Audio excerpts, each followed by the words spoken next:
నామానికి మహిమ కలుగుగాక.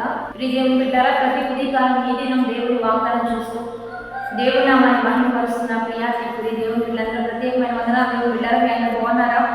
ప్రతి ఉదయకాలం ఎంతో ఆత్మికంగా దేవాది దేవుడే మనతో మాట్లాడుతూ మనల్ని బలపరుస్తూ ఆశీర్వాదపరంగా నడిపిస్తూ ఉండగా ఈ దినం దేవుడు మనతో ఏం మాట్లాడబోతున్నాడు చూద్దాం.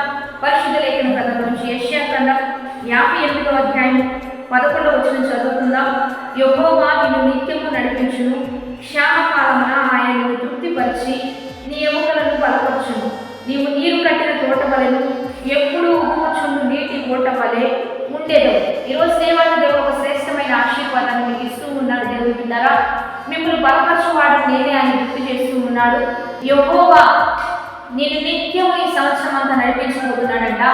క్షామకాలంలో నిన్ను తృప్తిపరచబోతున్నాడంట. నీ ఎముకలను బలపరచబోతున్నాడంట.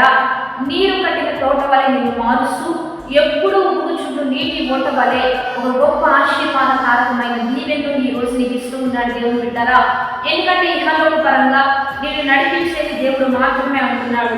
ఒకవేళ మనుషుల వల్ల, బంధువుల వల్ల, స్నేహితుల వల్ల, ఎవరి వల్ల నీకు ఏ క్షేమం ఉండదు, కానీ కేవలం దేవాది దేవుడు నిన్ను నడిపిస్తే అది అద్భుతంగా ఉంటుంది. దేవుని బిడ్డలారా, క్షామకాలంలో నిన్ను పోషించేదను అంటున్నాడు. క్షామకాలంలో నేను తృప్తిపరిచేదను అంటున్నాడు. అంటే కరువు కాలంలో, కష్టకాలంలో, నష్ట పరిస్థితుల్లో, ఎండిపోయిన ఆ పరిస్థితుల్లో కూడా నేను తృప్తిపరుస్తా, నీ ఎముకలను బలపరుస్తానంటున్నాడు. ఎందుకంటే క్షామం అనేది వస్తే, సరి అయిన ఆహారం ఉండకపోతే, పంటలు పండకపోతే, సరి అయిన వర్షం మంచు కురవలసిన స్థితిలో కురవకపోతే ఆ పంట మంచి ఫలమును ఇబ్బంది. దేవుని బిడ్డలారా, అందువల్ల మన ఎముకలు బలహీనం అవుతాయి. కనుక దేవాది దేవుడు ఏమంటున్నాడంటే, మిమ్మల్ని తృప్తిపరుస్తా, మీ ఎముకలను బలపరుస్తా, ఒక నీరు కట్టిన తోట వలె మిమ్మల్ని మారుస్తా. నీరు కట్టిన తోట ఎంత అందంగా ఉంటుందండి. ఎప్పుడు ఆకు వాడదు, ఫలభరితంగా ఉంటుంది, పచ్చగా ఉంటుంది, ఎప్పుడు ఆశీర్వాదంగా ఉంటుంది, అనేక దీవెనకరంగా ఉండినట్లుగా నిన్ను చేస్తానంటున్నాడు. 4వదిగా ఉప్పుకు చుట్టూ నీటి ఓట వలె. నీరు ఎంతమందికి దాహాన్ని తీరుస్తుందండి. ఎప్పుడు ఉప్పుచూనే ఉంటుంది, ఎప్పుడు ఫ్రెష్ వాటర్ వస్తాయి, ఎప్పుడు అనేకకు మరి జీవాన్ని ఇచ్చే విధంగా నీరు ఉంచుతానని దేవాది దేవుడు ఈరోజు వాగ్దానం చేస్తూ ఉండగా, ఈ వాగ్దానాన్ని గట్టిగా పట్టుకొని దేవుడు నేను దీవిస్తున్న కొలది అనేకకు దీవెనకరంగా ఉండగలవా, అనేకులకు మేలుకరంగా మారగలవా? దేవుడిని అట్లా ఉంచుకుంటుండగా ఇచ్చిన వాగ్దానాన్ని బట్టి ప్రార్థన చేద్దాం. పరిశుద్ధ మహోన్నత గొప్పదేవ, ఈ దినము మీరు పంపిస్తున్న బలమైన వాక్కును బట్టి నీకే మహిమ. మీరు మమ్మల్ని నడిపించబోతున్నారయ్యా, నీకే మహిమ. మమ్మల్ని క్షామకాలంలో పోషించబోతున్నారు. కష్ట సమయంలో మా ఎముకలను బలపరచబోతున్నందుకు నీకే మహిమ. ఒక నీరు కట్టిన తోట వలె ఫలభరితంగా చేయబోతున్నందుకు నీకే మహిమ నా తండ్రి.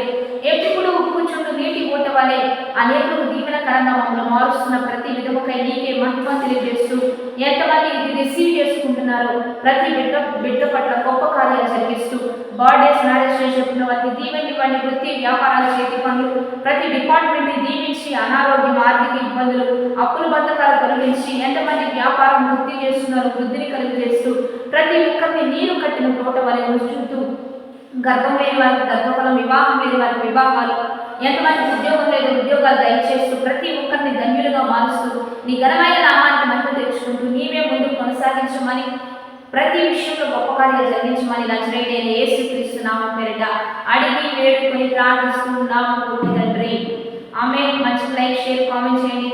దైవికంగా సిద్ధపడండి. దేవుడి గొప్ప ఆశీర్వాదాలు మనందరం పొందుకుందాం.